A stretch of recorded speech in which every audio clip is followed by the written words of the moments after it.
Yeah. Yeah. All right. JB and Benny Blue, woo, coming, we running through.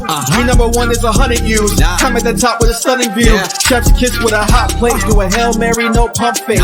Damn straight, we in first place. Better buckle up, this a hot take. Just press play. Turn my mic on, man, we live. Tell the pilot, wheels up, we can ride. We run the block, we bout to slide. Debate us, nah, you can try.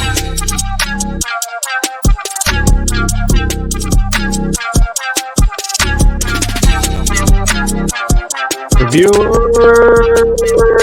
what is good? It is your man, Benny Blue. It is a bird, it's a plane. No, it's not Halley's Comet. It is not Loch Ness Monster or Sasquatch or Bigfoot. For the first time in a long time, we are back. The review is back for your listening and viewing pleasure. Coming up, we got some NFL season recap. We got some college football season recap, new coach hires, new college football playoff format, and a whole lot of mo. If it's your first time tapping in with us, make sure to follow us at JB and Benny Blue on all social media. You can also watch or listen to full episodes on YouTube, Spotify, and Apple Podcasts. Please 5-star rate us. That helps us move up the goddamn chart and reach more savages like yourself. If you are tapping in this live stream, we are going to be on for about an hour or so on Facebook, YouTube, or Instagram. Please drop a comment or question, or we will get to that during the course of the show. My name is Benny Blue. I'm a stand-up comedian, and I am a co-host and podcaster of this fine program. But joining us, of course, is he Ronnie Coleman? Is he Arnold Schwarzenegger? Is he the new bodybuilding champion of the world? This man has been going through a holistic transformation, and we're definitely going to get the whole skinny on that because this man is getting lean and mean, and he's becoming a machine. King JB himself back on the program, Wes. That's right. Yes, sir. Listen. I appreciate the love. You know what I'm saying? No introduction is like a Benny Blue introduction. Yeah, you're right, man. You know what I'm saying? The people, we are back, bro. We are back. I'm talking about it like we left something. It's been a while since we've been on the hot mic, you know what I'm saying? And pause. And you know what I'm saying? It's just good to be back, man. Good to be back. Good to be back on the mic talking shit. You know what I'm saying? It's a lot going on. A lot has happened. A lot has transpired. We've been on the mic in a year, man. So, yeah, you know, we just gonna do what we do, man. JB being good for the people all day, every day. I ain't gonna never change. I am JB, you know what I'm saying? AKA Jerry British senior NFL veteran, fitness professional, coach, mentor, all the above, public speaker, all the above. Any and everything you can think of, you know what I'm saying, in the realm of sports. Your boy does it, right? Hopefully soon to be employed with some NFL team, you know what I'm saying, as the area scout. But, you know, stay tuned. Let's see how that goes. So we got a lot going on, man. And first I want to say congratulations to my brother Benny, you know what I'm saying, recently engaged, if I'm not mistaken. Oh, thank you. Appreciate that. Yes, sir. Yes, I don't think I had a chance to tell you congratulations to your face or even on the phone. You know, so I think I'll probably send you a text or hit you on the IG tip, you know what I'm saying, tell you congratulations, you assist. Hey, you already know how it goes, you know what I'm saying? I'll be in a wedding, you know, just let me know. I'm falling in, baby, you know what I'm saying? You're going to suit it up, looking all cute, you know what I'm saying? And really, you know what I'm saying, celebrate the new love, man, the new love. Well, I'll tell you what, you're gonna have to get a custom-made suit because you, sir, since we last spoke here toward really the beginning of the 2023 season, you have undergone and committed to quite the transformation, which people can see at kingjb.fitness. Give people just like a quick blurb about like what has been going on, what you have coming up competition-wise. This is a big deal, what you've been doing. It is. It is a pretty big deal. I trained for a show to do in December, and you guys follow my social media. I was dating this young lady, and you know, so we broke up, and it was weird, you know what I'm saying, for me to go through the show, and we broke up like a week before the show. So it would be weird, you know what I'm saying, in my mind, for me to get on stage at that point. She was a very instrumental part of me getting ready for that because she adopted, you know what I'm saying, what I had going on, and I appreciate her for that all day, every day. She was a huge part of my success. But of course, you know what I'm saying, you know, this train will never stop, right? This is something I was destined to do. I told myself I was going to do this in 2013 when I retired from the NFL. And around about 2014, 15, when I got in the industry of fitness, I told myself this is something that I was going to do, and it was just a matter of time. But you got to have your mind right to do this. So since I spoke to you last, I probably dropped about 40 pounds. You know, if you see the transformation, you see the pictures on KingJB.fitness page, man, it's it's unbelievable, right? Even when I look at myself, it's still unreal to see myself like this because as an adult, of course, I was a ball player and offensive lineman. I've never seen myself look like this. The actual show is going to be in June 15th, the show date. It's going to be here in the Valley.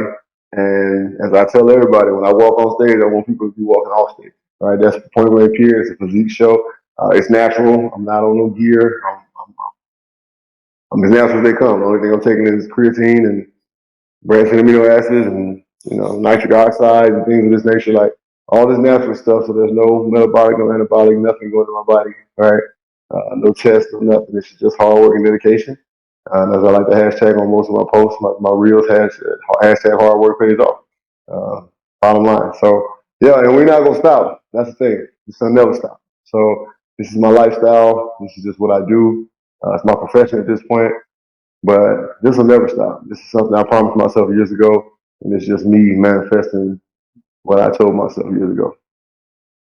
Well, it's an amazing thing to watch and listen, reviewers. If you need any sort of motivation, whether you are a avid fitness professional or if you're just trying to start your journey, look no further than JB's page, jb.fitness. If you want motivation, if you want technique, JB's dropping a lot of content as far as technique, different workouts, different sets that you can do, and really to target and honestly get the most out of your muscle growth experience in particular. And yeah, man, it's been a crazy thing to watch because I tell people all the time, I've said this on the show and off the show.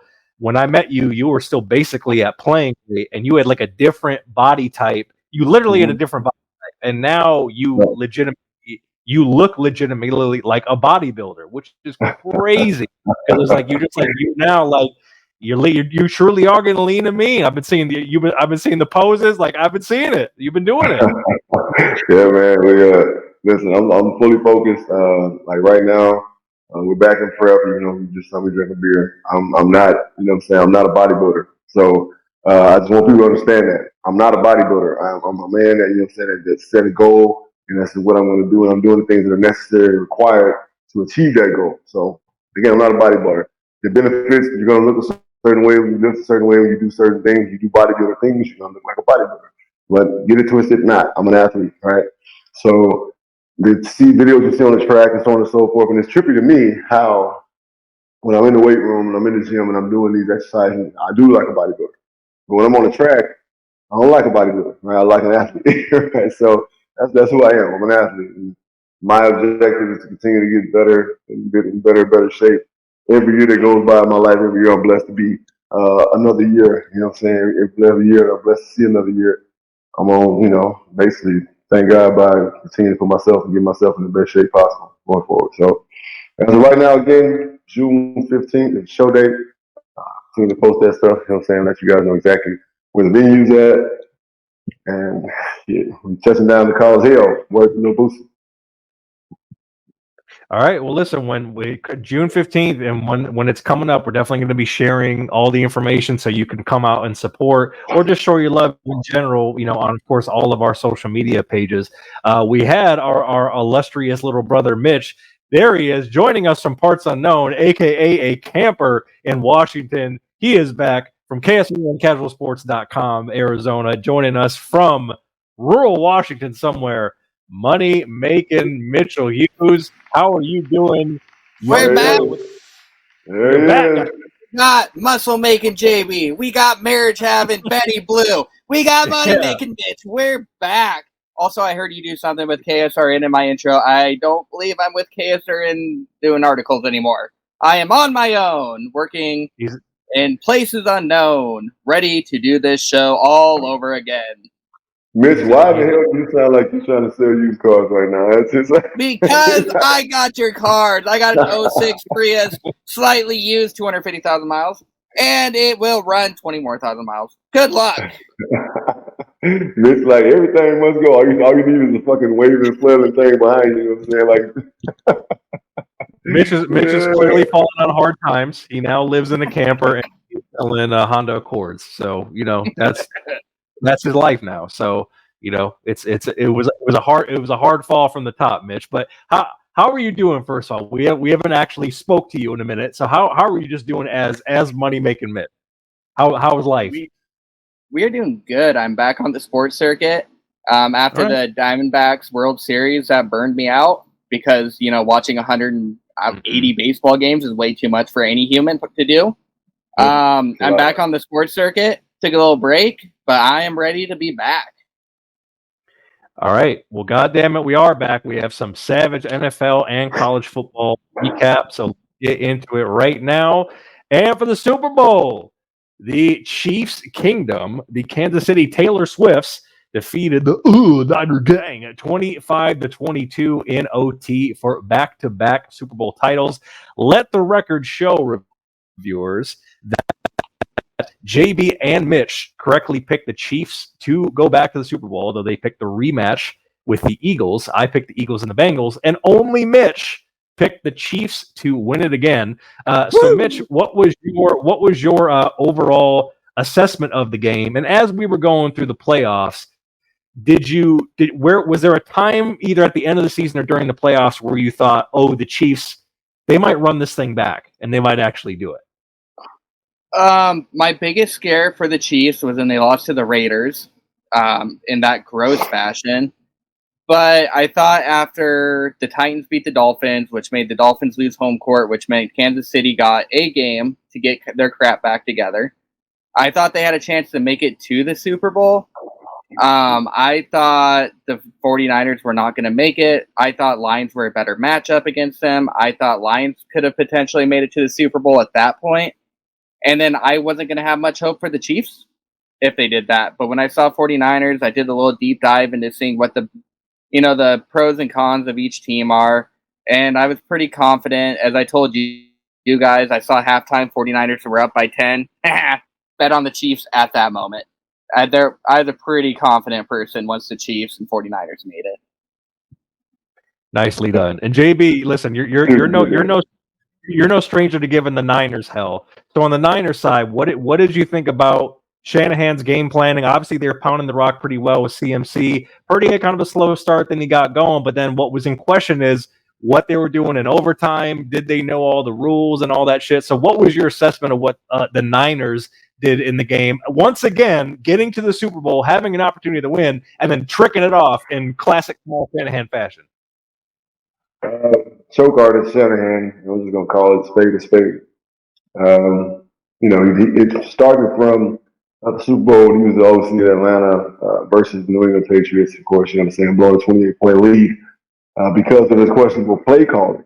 Now, kind of the same thing happened in this Super Bowl, right? They were pounding the rock. CMC was having a decent game. It's going to be hard fought. Point blank period. It's going to be hard fought. There's two of the best defenses in the league. Of course, Nasty is going to be the more superior defensive mind in my mind. But Wilkes did a great job, right? Side note, 49ers are assholes for firing Steve Wilkes. Just call it straight. Call it what it is, right? And that's all I'm going to say about that, right? So outside of that, Shanahan blew it again, right? Pretty choked, which that's expected. There's a lot of pressure.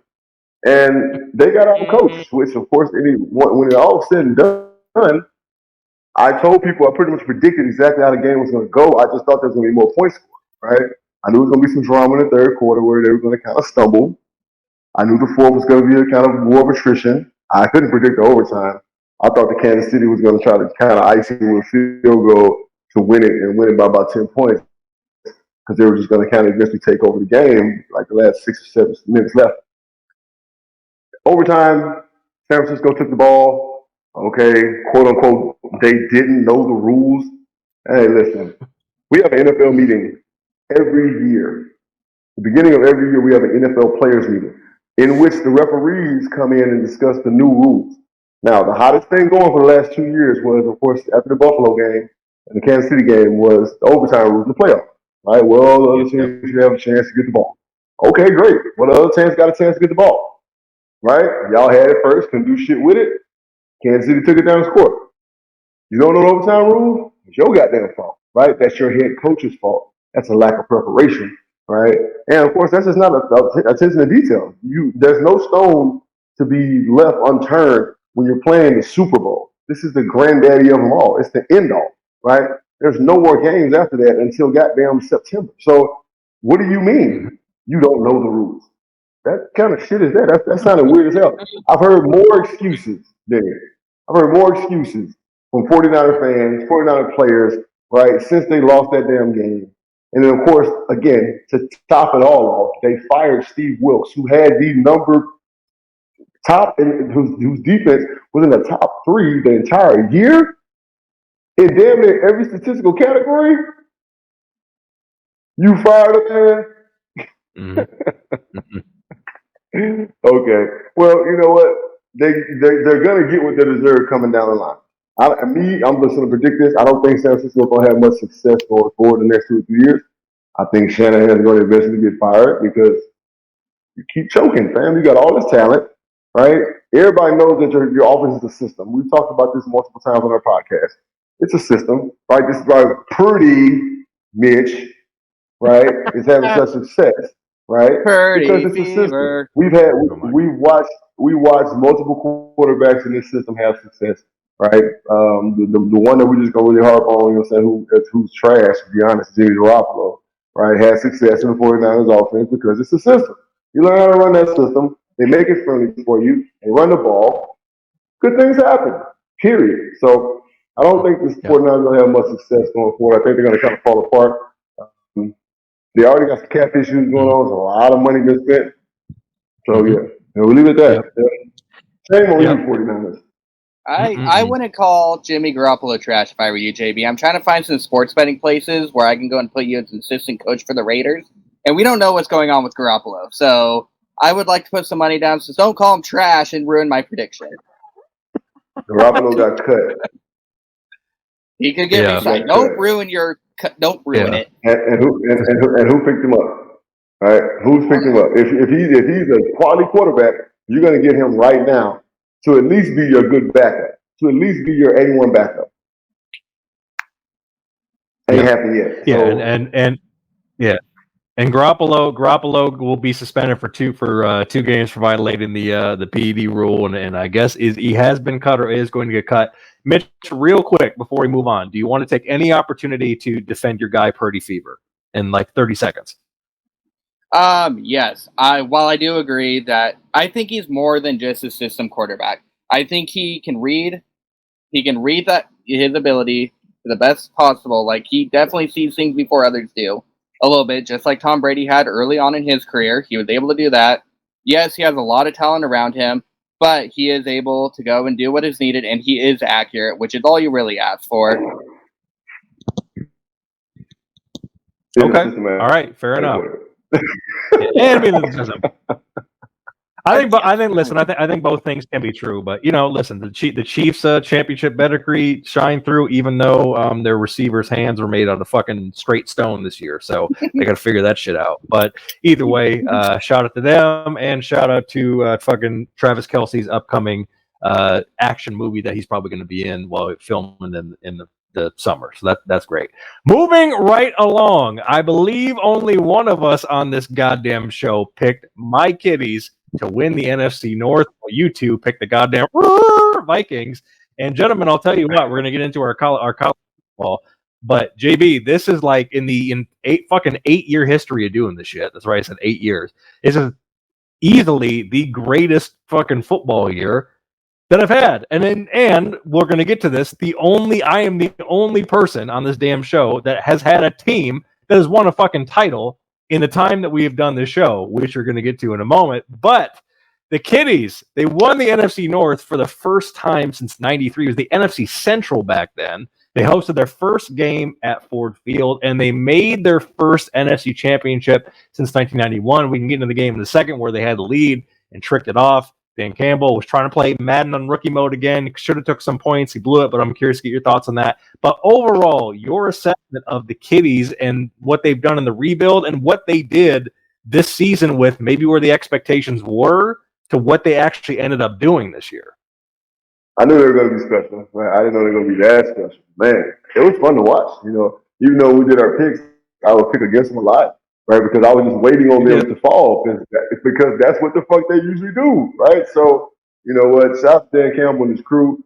He did a great job preparing those those young men, grown men to play ball every Sunday, Thursday, Monday, whatever time of day they took the field. They were always prepared to win. They were always in every game they played. They were scrapping, fighting, right? And of course, the outcome was the outcome. You know what I'm saying? When you play good ball, you play fast, you play discipline. It's the three things they play with all year.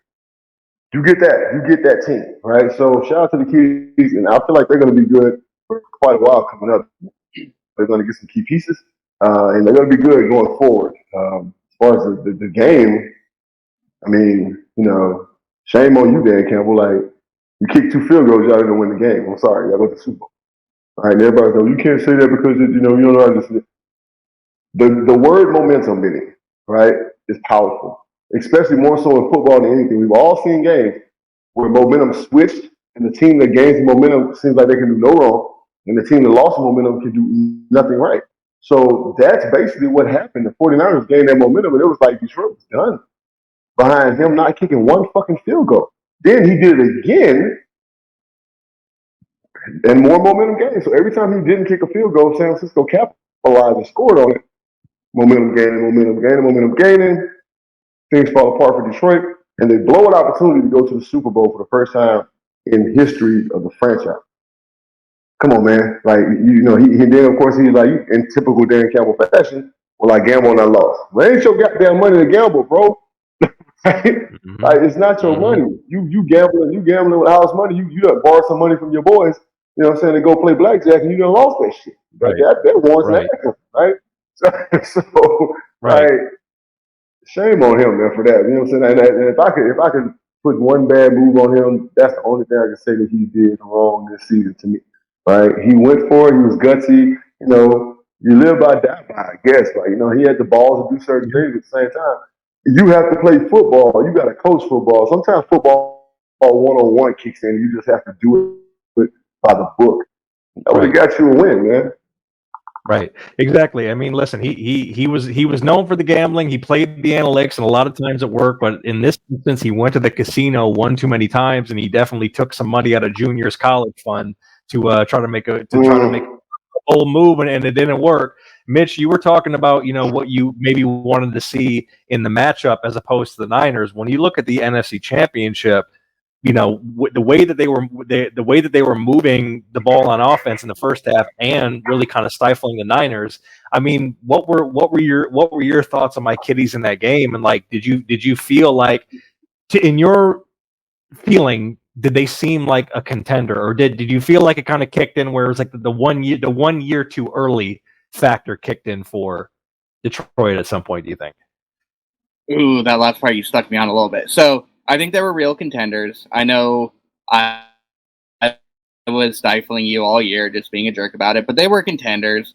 I think if we did this earlier, I was against Dan Campbell for the move. I'm still not a big fan of it, but I do want to say the game to me came down to this 100%. Detroit had 2 opportunities to intercept the ball. They missed them. Duke had the craziest reception off of a helmet bounce stupid thing that turned into a super easy touchdown. And like, it was like God came out and was like, oh shoot, I forgot you're the Lions. Boo, bad luck, boo, boo, boo. And like, that's what it felt like. But Mitch, not to interrupt, but can you agree though that if they would have kicked those threes, if they'd have kicked that first 3, right, that helmet shit would never happen, right? You got to look at it like that, right? So when you get a team down to a certain extent, or when they're steady clawing up, they don't take many chances, right? So they would have had to literally reboot everything they were doing. But that's what I mean. Like, you fuck up and you don't get the points. Now, stupid shit starts to happen, and you're like, well, what the fuck? No, you keep those 3 and you keep them climbing upward. That way, the momentum doesn't ever get to them to the point where they're like, yes, we can actually win this game. They're steady calling like, fuck, these dudes kicking our ass. And what can we do? They're steady in disarray as opposed to them getting to the point where they're like, yes, we're back on level playing field. Now let's go. Nah, you don't want to do that. Keep them in the fucking hole. Detroit could have literally cruised to a fucking Super Bowl, right? Literally could have cruised to a Super Bowl if this man would have just did what he's supposed to do to coach football 101, right? So yeah, they had opportunity, they missed the interception, but those things would have never been. They'd have never been there, right? So yeah, that's a great point, Mitch. You know, some interception miss, but it goes back to those 3 points. Don't kick it, fuck up. San Francisco capitalizes. Don't kick it again, fuck up. San Francisco capitalizes, right? So yeah, that's damn you, Dan Campbell. I wanted to see Detroit this shit. I appreciate the support. So listen, they had a hell of a season, and they're building it the right way. And we're definitely going to see how they continue to grow next year. Draft's coming up. We're going to talk about that here down the line. But shout out to the Kitties for having the best season in a very long time. Now, Mitch, a team that was you had back in the Super Bowl, the EHLES Eagles really struggled down the stretch. They lost their last 5 of 6, and they got mollywopped by Baker Mayfield's Bucks in the wild card. Of course, they lost Shane Steichen to the Colts and Jonathan Gannon to JB's Bird Gang, respectively. So do you feel like Nick Sirianni has officially been exposed as a fraud as a head coach, Mitch? What do you think? What's so sad about this is I had the Cowboys doing better than the Eagles, but I had the Eagles going 5 of 6 or 4 of 6 in the first 6, not the last 6 and ruining it. That being said, I think he got exposed a little bit, but the Eagles aren't going to give him a second chance. They've neutered him. Like, they were just like, here, I'm going to castrate you, wrap that around you like a bull, and you're never mating again. Sorry. Like, we're never going to know if he was exposed because they were like, they fired everybody that was his guy, and they were like, we're bringing in our own guys. We're going to run they've neutered him completely. So I think he got a little exposed, but he's not going to have a chance to go and learn how to learn from this getting exposed kind of thing. So Sirianni's in a bad spot. I don't think this is good for the Eagles at all. And in the offseason, they did hire Kellen Moore as their OC, and they got Vic Fangio now as their DC. So, JB, I mean, when you saw, like, when you were seeing the Eagles, like, down the stretch, they're going in the playoffs, like, what was going through your mind, like, watching them finishing out the regular season and going into the wild card? They looked out of sync, man. Like, they look completely out of sync. Like, there's dissension amongst the ranks when it comes to just period, like teammates, coaches. Like, there was some little bickering going on between coaches and players, and there was bickering going on between players and players, and like, they just looked out of sync, right? It looked like the team of Philadelphia last year, the year before last, rather, that was just like the real city of brotherly love, team of brotherly love, and the success that they were having. They just looked out of sync. I think that I don't know if their success, got to them, and they start smelling their own piss, as the old folks say, and they just, took some hits to the head because I guess they felt like motherfuckers was gonna lay down for the big bad Philadelphia Eagles. It don't work that way, right? So yeah, Sirianni definitely got exposed as far as like the preparation aspect. The OC that they had probably should have never got the job. The DC that they had, pretty bad. And so as a head man picking his delegation, he did a pretty shitty job, right, to be honest. So like Mitch said, so they pretty much, tied his hands behind his back and was like, nah, bro, you straight. We're going to bring in some guys that we know can coach. You instead of trying to put your boys on, it don't work like that because y'all not having success doing that. So what we're going to do is we're going to bring in some old heads that got experience. And then, of course, we'll see now. Kellen Moore has been on a lot of people's head coach list, right? So him being a new OC, I think that's kind of a blanket or a fallback net for Philly, just in case they got to get rid of Sirianni ass after week 4, right? So Kellen Moore goes to be the head coach and moves on to be the head coach. So they kind of like got their guy behind their guy. So if their guy don't do what he's supposed to do, then their other guy will take the reins. Mm-hmm. And look, JB, I know this is something that you mentioned in our patent production meeting that you wanted to talk about, kind of gearing it over to the AFC. You look at Baltimore, you look at Buffalo. At this point, they've been kind of stuck at this place.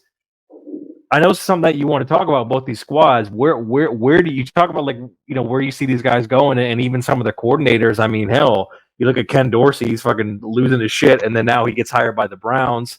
They move up Joe Brady.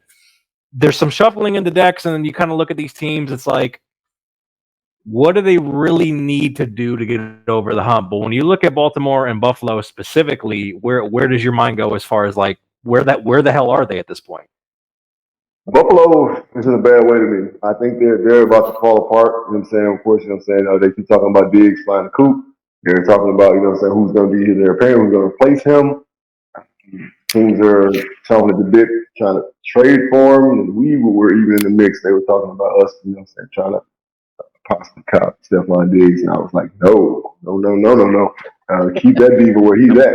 So, keep that diva where he's at, or keep away from Arizona. But as far as Baltimore goes, I don't know what their thought process was going to that game. But the run game got them the success that they had. Their success came from running the ball, whether it be by hook or by crook, meaning whether we planned to run or whether Lamar took off, right? Lamar played pocket passer the whole game. Now, he is a pocket passing quarterback. He can do it. He's been doing his whole damn career. He did in college. So I'm going to get that out the way right now. I'm not going to say he's a running quarterback. He just has the great ability to run the ball. And when you do run the ball as Lamar Jackson, there are eyes that have to go towards him. Well, those eyes go to him. They go off so-and-so with this is how we get big plays. This is how we get over the top to the young boy. You know what I'm saying? This is how we get Odell wide open in the middle. You know what I'm saying? This is how these things occur. I don't understand the game plan. It didn't make no sense, right? And again, the frustration, right? I had Lamar acting out of character as far as player-wise. He's doing shit that you don't see him do, or you haven't seen him do, right, the whole season. He's played a phenomenal season. He got MVP, of course, right, well deserved. But then he plays like this in the AFC Championship. It's like, how does that equate? Well, it's a lack of preparation. That's coaches harping on certain things, and his mind, he's thinking, okay, damn, it's going to be there, it's going to be there, it's going to be there. He took sacks when he didn't need to, didn't have to, things of this nature. So shame on the coaching staff for putting together that horrible game plan. That basically, screwed them out of a trip to the Super Bowl. Mm-hmm. And Mitch, you're the resident AFC aficionado. When you look at where Baltimore and Buffalo are now contending these last few years, but just kind of getting stuck in neutral when it means the most. I mean, what is your kind of assessment of like where they're at, maybe what they do well, and where, I mean, what needs to actually change for them to get over the hump? I think the Stephon Diggs is like the hardest thing for me. With Buffalo, where that's clearly going to mess them up a little bit. But I don't really have worries for Buffalo because if you look back in the playoffs, they pretty much lose to the Super Bowl champion Chiefs, and it's always the best game. The best game of the playoffs is always Buffalo Chiefs. Josh Allen plays his best against the Chiefs, never throws an interception, doesn't do stuff wrong, but then somehow something happens where Chiefs get the ball last. It happens every time. I have no fear right now for the Bills unless Stephon Diggs really screws it up. But I think they're in a great place. They just need to keep their head on tight and then hope to God they don't get the Chiefs somehow next year like they always do. The Ravens, on the other hand, I think what screwed them was definitely their what screwed them was definitely the game plan they went in with. But what's really weird to me is I felt like the coaches were like, we want to prove Lamar can pass, even though we know he can pass, whatever. But, like, we want media to change. And they were like, we're going to let Lamar win the game by passing. And it's like, or why don't you just win the game? How about that? Like, don't worry about what the media says. Just win the damn game. Right. You go to a Super Bowl. If you win a Super Bowl, you know who shuts up? I'll even shut up, which I don't do. And that's a Christmas miracle, ladies and gentlemen. Right. It's like Luka dropping 70 on the Suns during Christmas. It's a Christmas miracle for me. Had to slide that one in there, didn't you? I did. Hey, Mitch, what a segue, because it takes us to how about them Cowgirls? I mean, them Cowboys. Gentlemen, when I turned on this game during the playoffs, I nearly had a stroke. I was like, you were letting Jordan Love and the Packers come in and run y'all off the block. Mitch, they did it again. The Cowboys cowboyed again. I fucking love it. They lose in the wild card 48-32. Fucking old jury says we're staying with old Mike McCarthy. They're keeping everything the same, and you know what that means. They're going to win 12 wins again, and it doesn't even matter if they win the division. They're going to blow it again. Mitch, what did you see from the Cowboys blowing it? And do you believe that they're going to run it back, do the same thing, have the same result, and fucking Bill Belichick is going to become the Cowboys head coach, just like his mentor, Bill Parcells. What do you think? What are you crystal balling in the Big D? I forgot that was my prediction at one point. That's how much stupid stuff I say. Now, JB, I feel like I'm going to attack by JB a little bit here, but I think Mike McCarthy is the NFL Doc Rivers. I have zero faith in these dudes. They hit the playoffs, and I'm like, I can't wait to watch you lose. I watch this every year. I watch Dallas lose to Green Bay, or I watch Dallas lose to San Francisco. I watch it every damn year. I don't understand why we keep talking about Dallas so much. I know next year, you know who they're going to lose to? Green Bay or the 49ers. Been watching it for like 6 years straight. And you know who is still coaching them? Mike McCarthy, who loves to lose to Green Bay, his old team, and the 49ers, the team that used to destroy him in Green Bay. That's what's going to happen. Mike McCarthy, not a fan of you. The coach, you've been boring the shit out of me for 6 years. Let's do something different. Oh, JB, what do you think? Well, there's a lot that needs to happen in Dallas. First of all, Jimmy Jones needs to step the fuck down and let somebody run that team, right? Who's literally coherent, right? Like sleepwalking, you know what I'm saying? He's like a fucking skeleton walking, right? So the man's old. I mean, you know what? You did what you did back in the day. Okay, let it go, baby. Find somebody that can run your team for you, that can get a better coach in there. You guys got talent out the ass, right? And I'm like Mitch, I'm tired of seeing you lose. I knew they were going to lose. I predicted they were going to lose, right? We knew they were going to lose, right? So, and then to the young Packer team, you know, so it's like, that's embarrassing as hell. They got to get it together, right? As much as I hate to say it, and I've said this on this podcast multiple times, the NFL is just better when storied franchises are playing well, right? When these storied franchises, the Pittsburghs, the Minnesotas, the Dallases, the Green Bays, the NFL is just better when these teams are having success. So Dallas got to get their shit together because that's trash. That's so bad. Yeah, I agree. Old Jury's got to step down. I think they were cursed until they put Jimmy Johnson in the Ring of Honor. We'll see if that improves. They may have to extend Dak. But I think the biggest thing is the Jones family needs to fucking chill out on making decisions, goddammit. Mitch, you got one more point. What you got?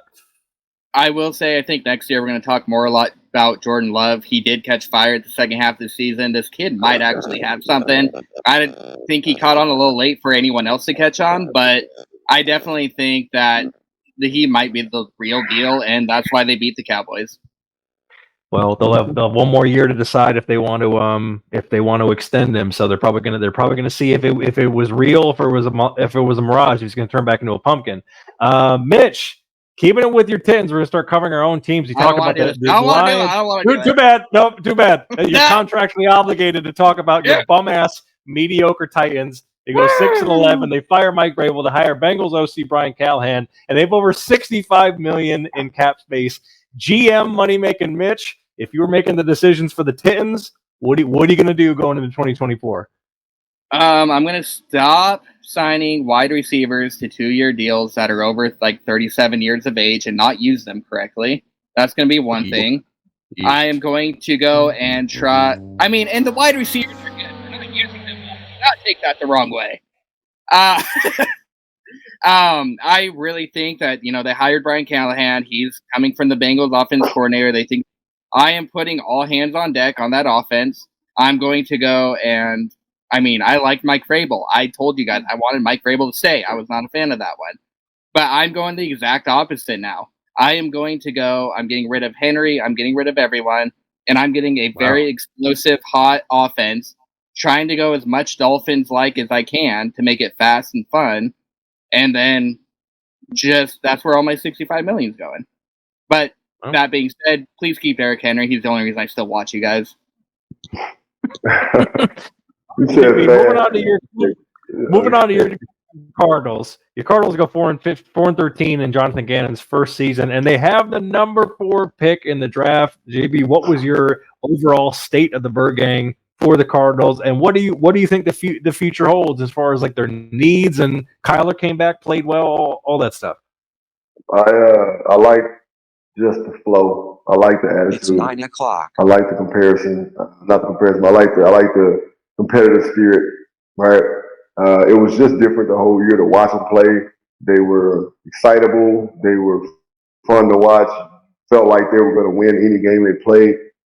The attitude's changed completely. Again, there's onus on accountability. Kyler coming back playing well. This kid looked different. His body language completely different.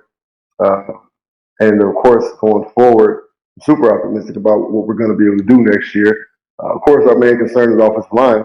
Right, we got to shore up the middle of the offensive line, and we got to bring in another running back that can play with and complement Connor. I don't think we should get rid of him at all. I think he's the heart and soul of our offense, to be honest. We got a great young tight end in Williams. The kid behind him is very dynamic as well. And receiver-wise, we got Hollywood. We got the young boy. Like, we got some good things going, right? Of course, we got the number 4 pick. We'll see how it goes. Marvin Harrison III would be great. Like, is he the third or the second? He's second, right? Marvin Harrison second, right? Junior. Junior. Yeah, he'd be great to have. You know what I'm saying? But at the same time, we have a 27th pick as well, right?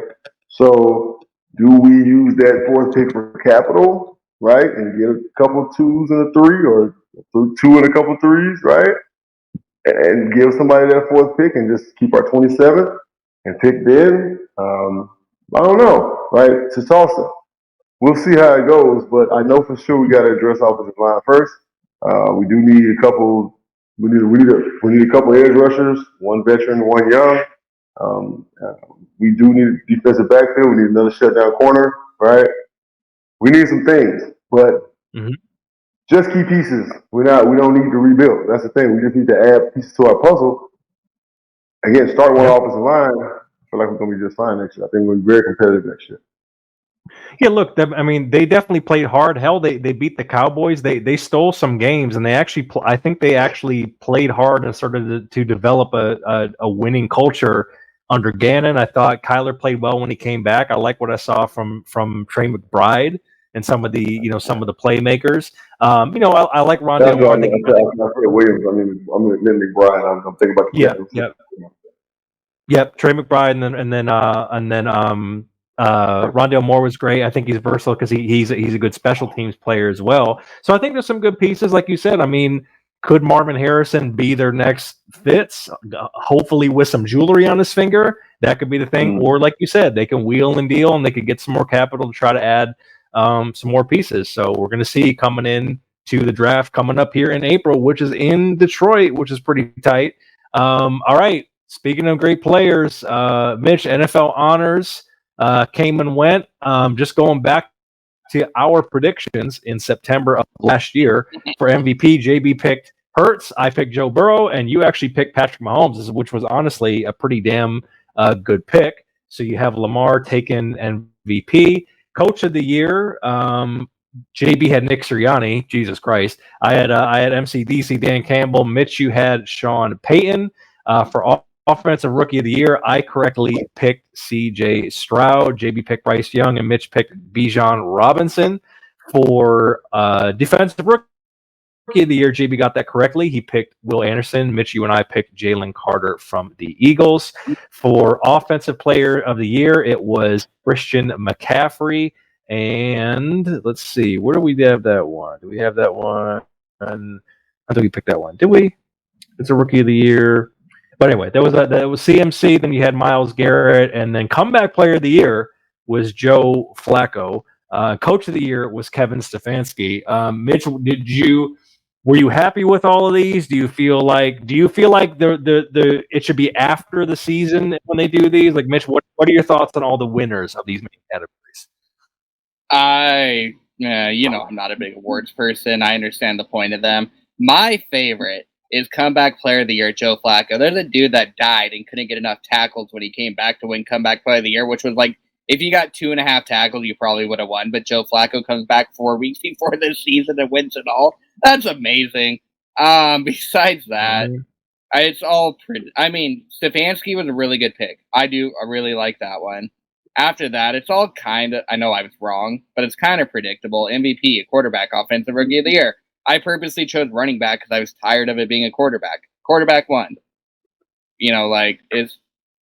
Offensive player. They wanted a offensive player eventually to win MVP, so we always choose a running back because we feel bad for running backs. We do this shit every year. Like, it's not interesting to me.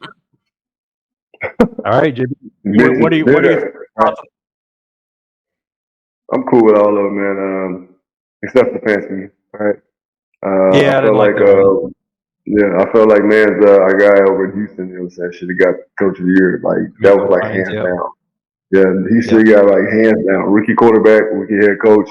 Like, and they beat the Browns. They beat them. Yeah, a team that wasn't very good to boot coming in, you know what I'm saying? Like, and then to turn them around to a playoff team first year, that was kind of it was a no brainer. And then of course, but there's people with no brains picking this stuff. So, whatever. Stefanski got it. You know what I'm saying? Congratulations to him. Everything else I'm cool with. I can see it. You know what I'm saying? Either way, but yeah, everything else is cool. Joe Flacco coming back, you know, kind of screwed Damar Hamlin, like you said, out of the comeback player of the year. But I mean, he came and he played well. He started and he played well. So he kind of had to get Joe at that point. Do you think that Damar Hamlin would have won comeback player of the year? Because I don't even think he would. I don't know who second place would have been. I don't even know if he would have. Yeah. I said, but when y'all picked him, if I pick somebody else, I don't believe I picked him. Yeah. No, you picked Deshaun Watson. Me and Benny. Yeah, you picked Deshaun Watson. We picked Damar Hamlin. Yep. Right. Yeah. Exactly. So I didn't believe he would. You know, and it was a great story and everything, but I didn't believe that he would win it anyway. So. Yeah, I agree. I don't even really think he even did even remotely enough, even without Flacco. Like when the season started, it seemed like a lock because of the story, like we talked about. But like he was basically non-existent for this entire season, so I don't even think he was really a serious contender to begin with. So Flacco coming in off the couch, 87 years old, and slinging it and learning that offense and coming in, I mean, hard to pick against that one. And I genuinely think that's why Stefanski got it, was because they weren't on their second string quarterback. I don't even know if they were on their third. They were on their Joe Flacco string quarterback. Yeah, that's why he's literally his own string. It's first, second, third, practice squad, bus driver, Joe Flacco. That's how that goes. Oh my God, Joe Flacco bought his own ticket here? Yeah, we'll give him a shot. Yeah, like whatever. Joe Flacco was a fucking groundskeeper. Joe Flacco was an undergroundskeeper. Don't be a groundskeeper. He was mopping the floors. All right, and speaking of coaches, finally wrapping up this NFL Savage recap. Coaching carousel, gentlemen. Harbaugh to the Chargers. Antonio Pierce gets the interim tag removed and stays with the Raiders. Raiders. Gets a patch job after Bill Belichick leaves, parts ways, whatever you want to call it. Mike McDonald comes from the Ravens to the Squawks. Raheem Morris to the Falcons. That was one of my personal favorites. Dave Canales to the Panthers, and then Quinn to the Commies. Of course, we talked about Brian Callahan to the Titans. So, JB, of all these moves, which do you think was the best and why? Can I ask you guys? Am I thinking about somebody else who was Raheem Morris with the Falcons one time before? He might have been. No. I think I know who you're. There was a different Morris. He was Alfred Morris was like the running back for the Falcons for a year. There was a different Morris. No. They had an interim coach who was a young black cat, and I want to say it was Raheem Morris, but I don't know. I keep thinking it was him, but it might have been somebody else. But my favorite was, of course, AP staying with the Raiders. He was. He was there. He was there. He was also with Tampa Bay. So you're right. Your instinct is right. He was there, and he was an assistant head coach with the Falcons from 2016 to 19. Then he was a DC, and then he took the Rams job. So that's what you were thinking. Okay. Yeah. I just felt like he was at some point he was an interim head coach. I don't know why, but either way it goes. No need to hear with Tampa Bay. Huh? Mm-hmm. With Tampa Bay, he was head coach. Yep. But go ahead. Okay. Yeah. So AP getting the job with the Raiders was the best one to me. Of course, Harbaugh going to the Chargers, I think is going to be the best for the team. Does that make sense? Like I think he's going to be the one that has the greatest impact on a team because Chargers have too much talent. You know what I'm saying? The kid Herbert, you know what I'm saying? He's a good quarterback. They got solid offensive line, great defense. Like, and then of course Harbaugh's gonna do his thing. Who's got it greater than us? Nobody. But and then of course, shout out to Gerard Mayo getting the job as the heir apparent to Bill Smellicheck over there in motherfucking New England. Right? You know what I'm saying? He got a lifetime supply of Dunkin' Donuts and Dunkin' Donuts products. You know what I'm saying? And it's a signing bonus. So shout out to Gerard Mayo. You know what I'm saying? Stay at home if you will. You played with him for a number of years. Mike McDonald going to Seahawks, head scratcher. Like what? And then of course Quinn to the commies, whatever. You know what I'm saying? We'll see. And then of course Canales to the Panthers. They're really excited about that cat over there. They are. They're like really excited about that dude. So I mean, we'll see. Only time will tell. Like we can stop predicting who's going to do what. I just feel like AP to the Raiders was just the best fit. There was nobody else that was going to bring. They could have brought in to encourage those guys to play the way that he does. And then I feel like that Harbaugh is going to have the greatest impact on that team. Yeah, I agree. My favorite was Raheem Morris because I feel like he's going to have a similar kind of path that DeMeco Ryans is having with the Texans. But I did like the fact that the Raiders finally got it right and lifted the interim tag and kept Pierce. And Harbaugh's kind of self-explanatory. You kind of know what he's going to build. He already brought over the strength coach. He brought over the DC from Michigan. So it's going to be pounding the rock, physical football, tight end heavy, helping out Justin Herbert, that sort of thing. But Mitch, what was your favorite or some of your favorites from this cycle? Good sir. There's only two Pierce was a good one. But there's two that were changes that I really like. Obviously Harbaugh is number one. The Chargers were a Staley away from being anything. Like that's what they were for the last few years, just a Staley away, and they got a Harbaugh. Good job. I disagree a little bit with JB. I really like Mike McDonald going to the Seahawks. I think that's going to be a really good fit. I think it's a little bit under the radar. I definitely like that more than I like Brian Callahan to the Titans as a change. The Panthers are a dumpster fire. That owner is a wreck. You could get Harbaugh going to the Panthers, and I don't have trust in Harbaugh. So everything else I think is just another coach they got. Like, it's going to be the same. All right, there it is. Well, look, that is some NFL Savage recap. If you haven't already done so, please make sure to follow us at JB and Benny Blue on all social media. Subscribe to our YouTube for more content. We're always putting up short clips. And again, if you were missing this on the live stream, we got you, baby. You can watch or listen to full episodes on YouTube, Spotify, and Apple Podcasts. And moving this thing right along, gentlemen, well, one of us on this fucking show is a champion. And wouldn't you know it?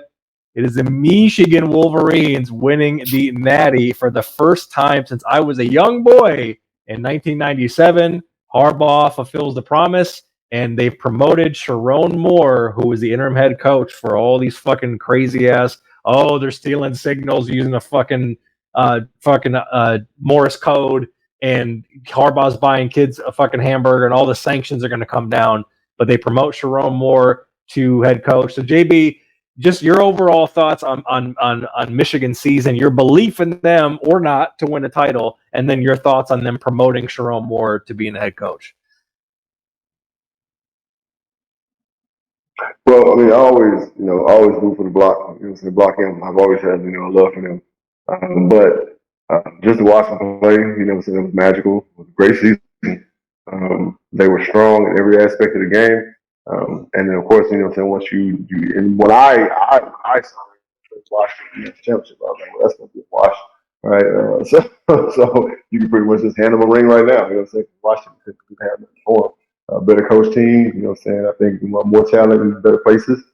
And it showed, right? Better offensive line, and that was, the key. They just basically whooped their ass up front the whole game, defense, offensive line. So shout out to them, and then of course hiring the man. That was kind of a no-brainer.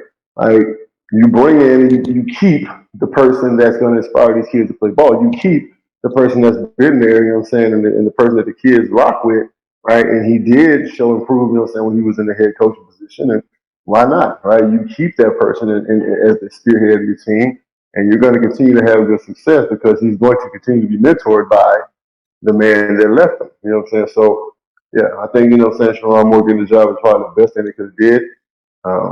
There's going to be more success coming up. He's going to keep the same mindset. He's an offensive line guy, so of course he's going to want to pound the rock.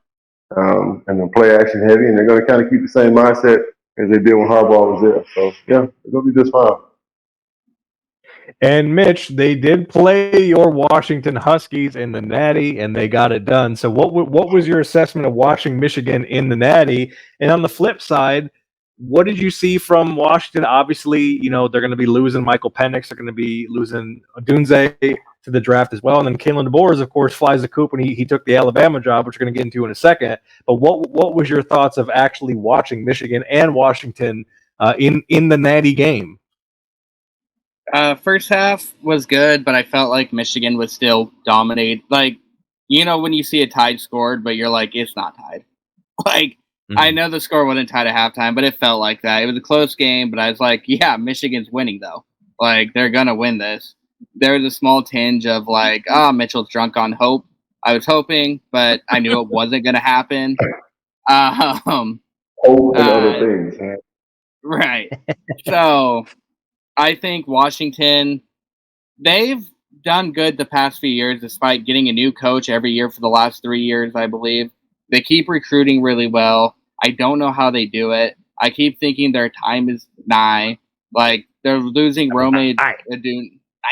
They're losing their best wide receivers, who I believe had one of the better wide receiver classes this year.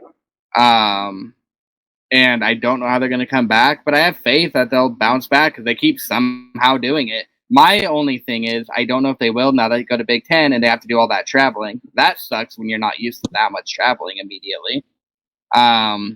But they're not going to be in the playoffs. Well, they might. I guess top 12 now, right? They might be in the playoffs, sneak in there. Yep. They're not going to be top 4 though. And I like that they promoted within. I'm always a huge proponent of promoting within. I like it.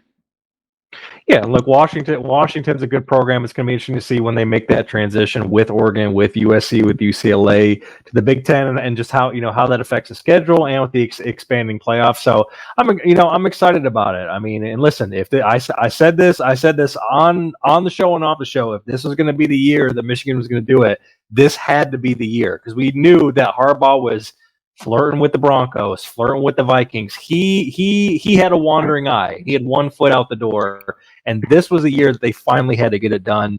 And thank God they did. Watching that Rose Bowl was a fucking amazing game against Bama. And speaking of Bama, Mitch, holy shit, Nick Saban has got tired of all the fucking NIL and Lamborghinis and collectives and the chains and the ice, and he's sick of it. His old curmudgeon ass, despite being the GOAT, is sick of dealing with these goddamn 18 and 19-year-olds, and he retires for now.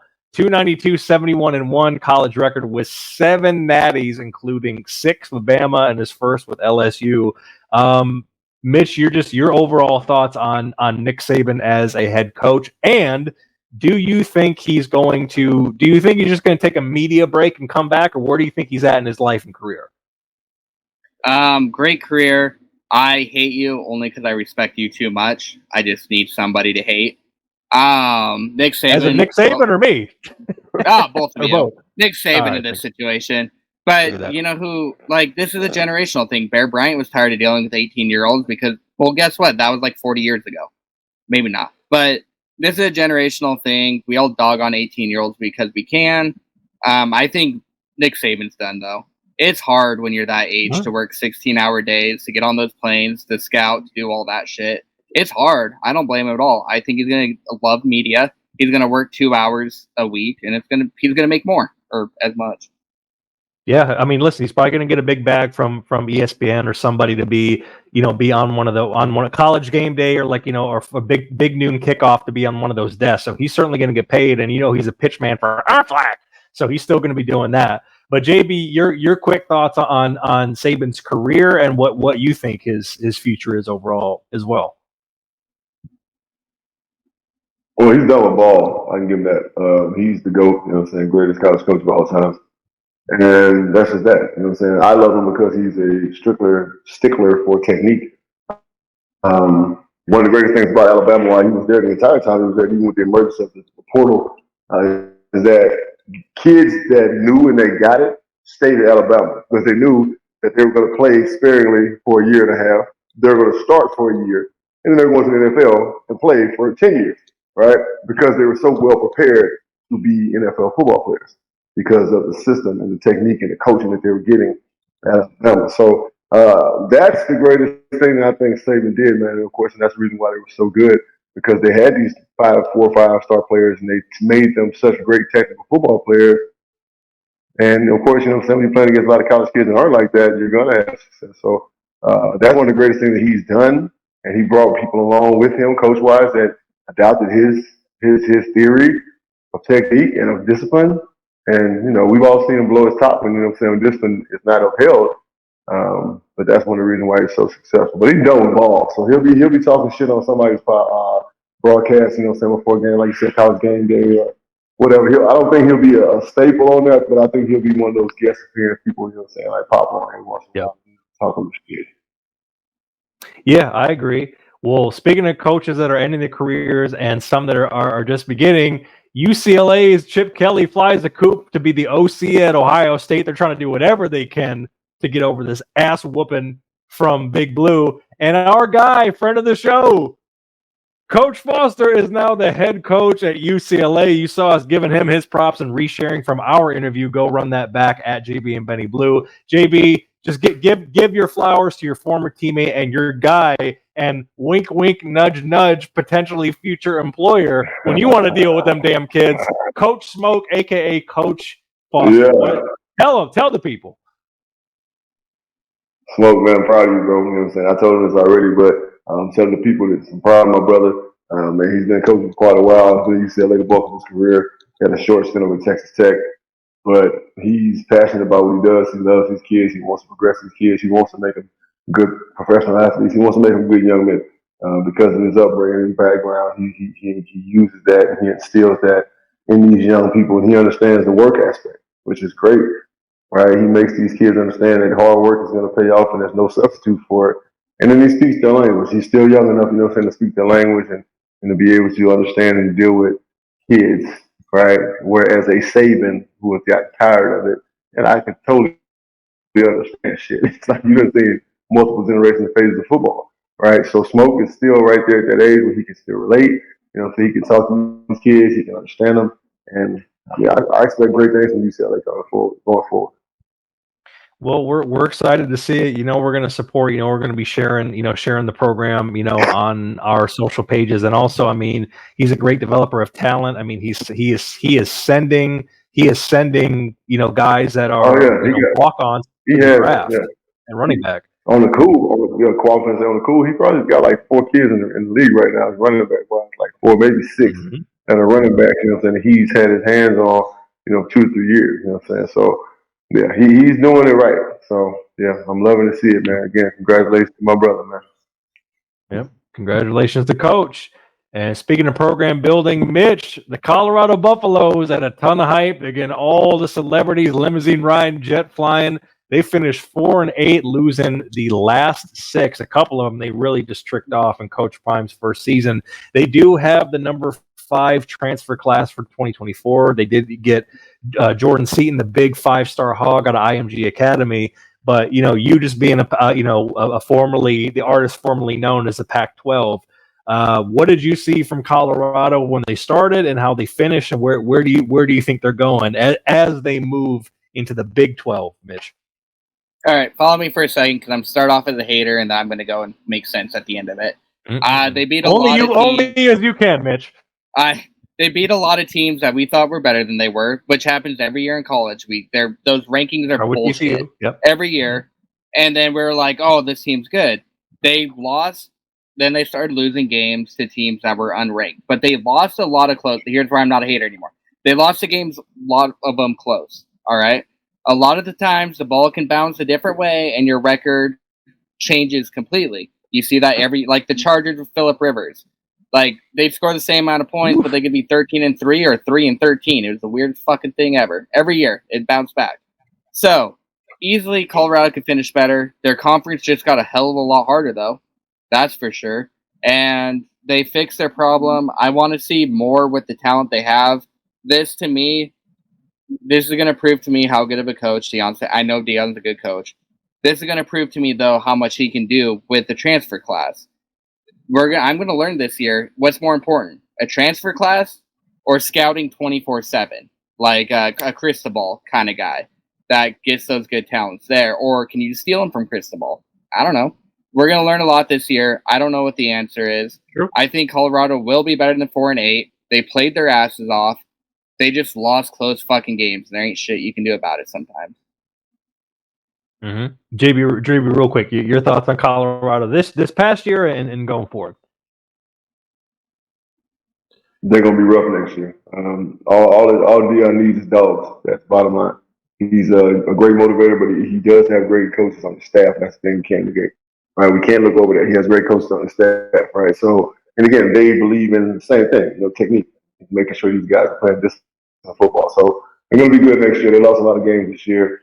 It's stupid negligence. Their offensive line wasn't very good, especially on the inside, and the defensive line was horrible, right? So a lot of games they just couldn't keep up because of the depth that teams had. Of course, the losses they suffered when Dion came in the door, and they really just did the best they could with what they had. So they're gonna be rough next year. Trust me. All right, there it is. Now, gentlemen, I don't know if you heard the news, but I'm excited about this. There's been a lot of shuffling in real life with all the conferences and coaches retiring and the transfer portal and the whole thing. But NCAA college football is coming back this year, and they're offering 11,000 players $600 and a free game copy for NIL rights use. It's a new day. You're gonna be able to see the goddamn names in the game now. But JB, do you think they're going cheap with $600 a player? What are your thoughts on the deal for the players and their name, image, and likeness rights to actually be in this game?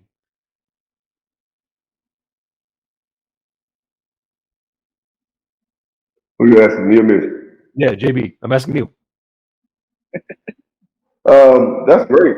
I mean, now you were breaking up like something vicious, so I couldn't really hear what you were saying. But it's great. I mean, shit. I mean, these kids are, their names on the back of their jerseys on the football field. So why not be on the back of their jerseys on a game? Like, so, and then with the $600, I mean, I don't know, man. I don't know. Like there was a thing, when I was playing ball in college, saying that the whole NCAA thing was going on EA Sports, like we were getting like down to $1,600, $1,700, just to have been in that game, have, our name, like, because they used to have your bio in that game, right? So we were getting $1,700, and now they're offering $600. I mean, hey, you know what? It is what it is, right? NCAA is gonna do NCAA teams, so. Right. Why argue with it? Why try to say whatever? They're going to do it what they're going to do. Mm-hmm.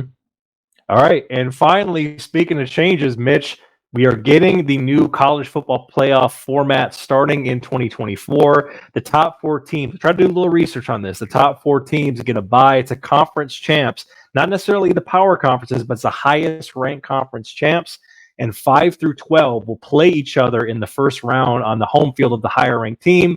And then the New Year's Eve bowls, the Orange Bowl, Sugar Bowl, all that stuff, Fiesta Bowl, those are going to be the quarterfinals and semifinals. So, Mitch, what are your thoughts on the expanded playoff? And are you excited about it? And how do you think it's going to work? First off, EA, be better. We all know if you do $600, you have to put it on their taxes. If you do $599, you don't got to put that on your taxes. EA, be better than that. Treat the kids good. All right, okay, so over that. I think I don't hate it. I hated it at first. I don't hate it anymore. I think the only thing it sucks for is the team that loses in the conference championship. Because you think 10, 11, 12 probably didn't make a conference championship. They were a high-ranked team, didn't make it because something happened. They got a bye week.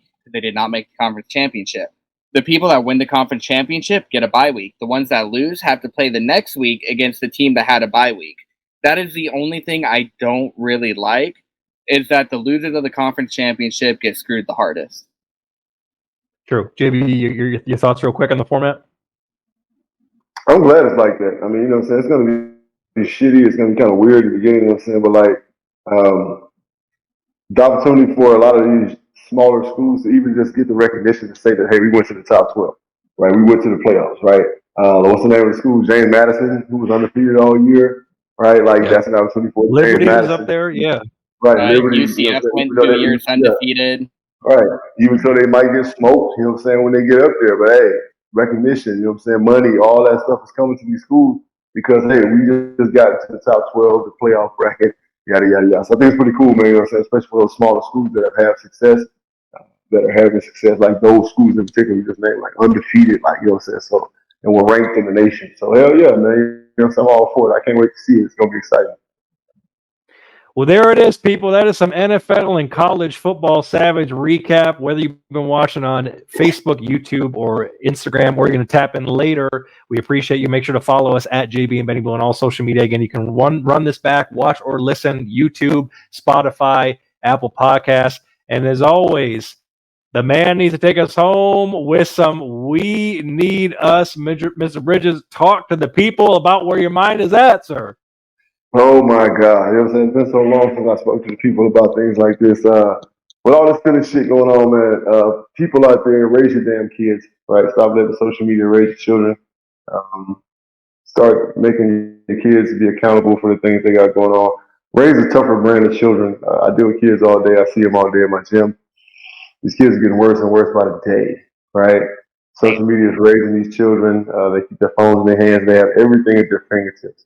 Parents, we got to do a better job of getting our hands back in our children, like reaching in, you know what I'm saying, and taking our kids back, right, and making sure that we're hands-on and we have, you know what I'm saying, our voices are guiding our children, you know what I'm saying, going forward because we're losing them, right? We're losing them. And no matter what we think and what we say, it's making it really bad for us because of us. We guys are sitting right here. I'm 43 years old. Mitch is a youngin'. Benny's right there on the cusp. But like, there is at some point these kids are gonna be running our country, right? So like, we are just developing a weaker brand of people, just turning making our whole nation weaker. So parents, you gotta start doing a better job. Bitches get out of the club. Bitches get off social media. Try to be social media fucking stars. Start raising your goddamn kids. Dads get present in your kids' lives. You know what I'm saying? Do more, talk more, reprimand more. Right? We just need our children to be better. Right? And for those kids that are doing it right, keep doing it. Right? Your boy JB, man. What episode is this, Benny? I don't know, man. Episode 253, something like that. You know, I don't even know how we're keeping track at this point. But either way, when we're coming back, man, you can make sure to tap in with us at JB and Benny Blue. We will let you know how that's going to come back, and then the next thing we're going to be talking about, and next episodes and all that shit. You can still get our premium dope content and all that. And until next time, reviewers, we love you. We love you. Appreciate you tapping in, and we are out, baby. Peace and love. That's right. Peace and love. Holla. Yeah.